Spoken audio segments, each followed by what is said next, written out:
Welcome to Kenton Teaches. Enjoy the video. You begin by locking the core promise, what users get in one sentence and the single action you want them to take. Once done, collect the visual and text assets, logo, hero image sized for sharing, one short demo clip, and social proof. Next, choose where the front page will live, a CMS, static host, or a Git-backed deploy. Make sure you have domain and SSL ready so there's no friction when you publish. You now assemble the page. Craft an attention-getting headline, a clarifying subhead, and a clear CTA above the fold so visitors know what to do immediately. Once that's in place, refine the copy to emphasize benefits, write concise microcopy for buttons, and set a 160-character meta description for sharing.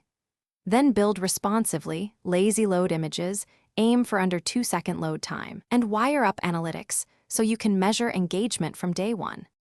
You're ready to publish. Run a quick checklist, test links and forms, validate mobile and cross-browser display, and confirm SEO tags and structured data. Once live, push a targeted promotion, an email to your list, optimize social share images, and posts to communities that care. Monitor key metrics, bounce, clicks, conversions, and iterate fast with a /B tests. If something breaks, check console errors and network waterfall first. Then revert to the prior build and redeploy after fixing the root cause. Thanks for watching. Please subscribe if this video was helpful.